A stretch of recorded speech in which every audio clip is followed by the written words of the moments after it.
All right, today on the podcast, we're talking about MixHalo or MixHalo. I'm not sure how you say it, but they have a new feature that uses AI to beam real-time translations to phones at live events. So if you're attending a live event and the speaker does not speak your native language, and you want to hear them read the captions in your own native language, you can just use this app to listen live to the speaker. So, Jaeden, what do you think about this? This is amazing, and you already know, like, we've all seen like the videos of like the United Nations, where there's like one world leader like talking, and everyone, there's like all these people from all around the world, and they're all wearing headphones trying to like understand what, like, listen to what they're saying, and people are live translating. I think this is kind of where this goes in the future, even if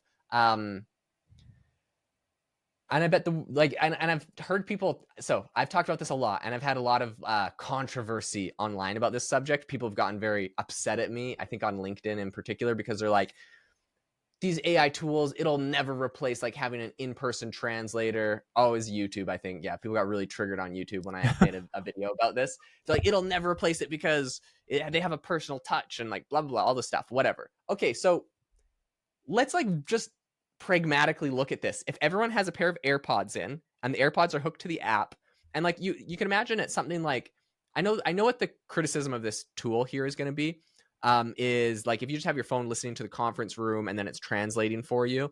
I think it's like writing a transcript, but with the APIs and the AI tools that are out there today, it's not going to be more than a few months before you're wearing a pair of AirPods and it's playing in the AirPods that person talking. Now, I know that the criticism of it's going to be like, when I was in college, there's like one class in particular that I was in, and they would have a speaker come and they would talk and give like their spiel, tell their story. And it was like a 1 credit class. It was easy, but I needed it. Like, you had to have a certain amount of credits to get like, to get scholarships and like different things like that. So like I always took this class. You could take it as many times as you wanted. And I took it every semester because it was a really easy class. All I had to do was take notes of whatever they talked about, submit the notes, and that was it. And I got kind of sick of like actually having to type out notes. So eventually what I started doing is I would just hit record on my. This episode is brought to you by Shopify. Forget the frustration of picking commerce platforms when you switch your business to Shopify, the global commerce platform that supercharges your selling wherever you sell. With Shopify, you'll harness the same intuitive features, trusted apps, and powerful analytics used by the world's leading brands. Sign up today for your $1 per month trial period at shopify.com/tech, all lowercase. That's shopify.com/tech. Computers like voice to text, and it would just like transcribe like a bunch of what they said, and I just submitted that for my notes. Nice. The problem, yeah, no, it was great. And it's like bad transcription services back in the day, so I'm sure this is way easier for students now. Plus, like, you could probably transcribe it, give it to ChatGPT, make ChatGPT write the notes for it, submit it. Like, gee, this sounds easy. In fact, you could probably grab the guest's name and be like, give me like, go find them on LinkedIn, copy their LinkedIn thing, and say like, give me 10 notes about their like life story that I can like submit. So like, geez, this would be so easy for college students today. But regardless, the big problem I had back then with it was it like when you're in like a conference room, there's a lot of noise, there's a lot of people. It's not perfectly quiet. Your phone doesn't always hear them way up like at the front of the room. So like that was the problem, and it would miswrite things like a lot. And I'm sure the transcription services are much better today, but I was just using Google, something embedded into Google Docs that Google made probably like 7 or 8, 10 years ago. So all this to say though is just like, that's going to be the big criticism, is that this isn't going to do a perfect translation because it's not going to hear them perfectly well.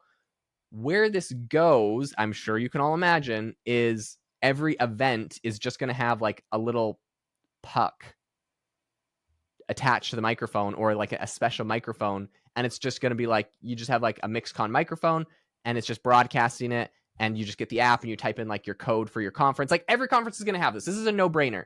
And then you're going to have the AirPods, and while they're talking, it's just translated. And you have this service. And the cool thing about this, and the reason why I think people are going to want to use this, because no matter, like, the criticism is like, these AI tools will never be as good as a fluent person, blah, blah, blah, blah, blah. And like the personal touch and like, whatever. Like they all say their stuff. Okay, I'm sure AI models can be trained on all of that. But the real reason beyond that, even if it got one word slightly wrong or slightly off or whatever, the real reason why everyone's going to use this is because it's going to be able to clone the speaker's voice and then make it in your language. So it's a no-brainer in my brain. There's no way I would ever want to listen to a translator again if I can listen to an AI voice clone of that person in their actual voice. And is it just me? No, I think you're spot on. And I mean, I think this will open up opportunities to have really, honestly, much bigger conferences. I mean, because especially, in the tech world, there's people from all over the world that are interested in AI, for example. And so, but if you limit your conference to just English speaking, you're really missing out on a large audience. So I think I see where you're going to this as far as business idea. But if you had a business where you could offer this to conferences, at least, whoever makes the little puck thing to go on the microphone, and just, charge per user for the conference, you're going to open up, you're going to have a lot bigger. You're going to have to sell out a lot bigger of a event space if you can offer it to multiple languages. So yeah, I think it's really cool. Yeah. So they are doing some really interesting things specifically though, that I want to talk about this, what MixHalo is actually doing. So they launched back in 2017. It's not like that new of a company, right? Like this thing is 7 years old. They launched back at TechCrunch Disrupt conference. They claim now that they've cracked the code on latency. So the real thing that's amazing about this is even with translators, and this is another reason, this is beautiful. I love this. Here's another feather in my cap of like why the translators are not going to be relevant.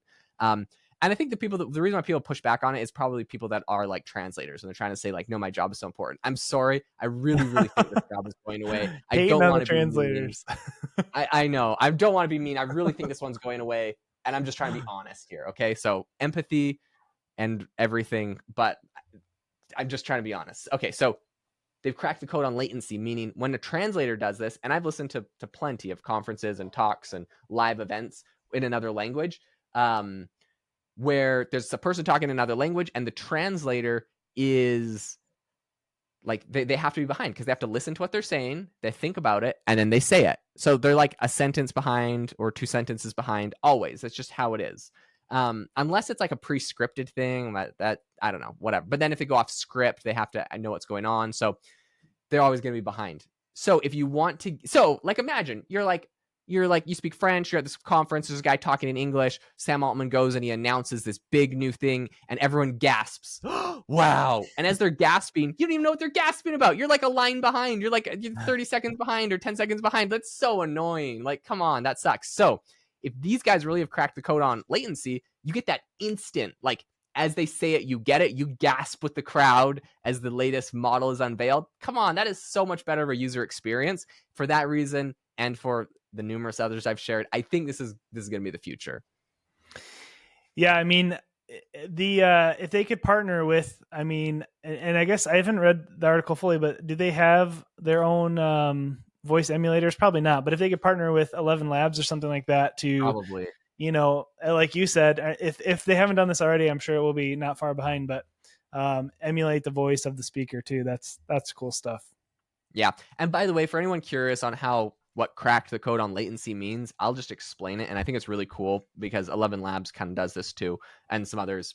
And from my explanations, what I've understood, this is sort of how it works in layman's terms. I'm no developer, so don't get mad at me. But pretty much, when you're talking to ChatGPT, you know how you like query it with a question, and then you see it like live typing out the answer, and then you get it. So most of these translation or like audio services, essentially what they're doing is you ask it the question, it sends it over to the AI model, the AI model gives the response, then the audio thing goes and reads that thing. So it creates like a file of it, like reading that, then it sends that file back to you. That takes a couple seconds, even at the fastest, to do, or a while, because it's got to do all the processing. What OpenAI is even doing, and a bunch of others are doing with different AI audio tools, is they're doing like audio streaming. And essentially, you could imagine you say the question, and as ChatGPT is typing out the response, like the audio thing is grabbing it live as it's typing it out and reading it live. It doesn't even know what the end of the sentence is when it starts the beginning of the sentence.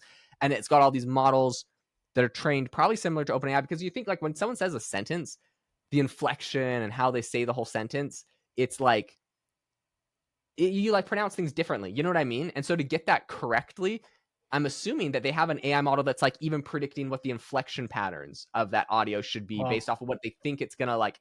So it's like the audio thing is also predicting. Anyways, it's interesting, but moral of the story, it's streaming it live, so you get it instantly. When they say crack the code, it's not like there's a magic. I mean, it's magic, it's hard, but like that's the technical explanation. And there's a bunch of people that are doing this. So in any case, this is cool. They at launch are going to translate 50 languages. I think that's amazing. People that are attending conferences can access this technology through an app on their smartphone. So they're just going to have an app for this.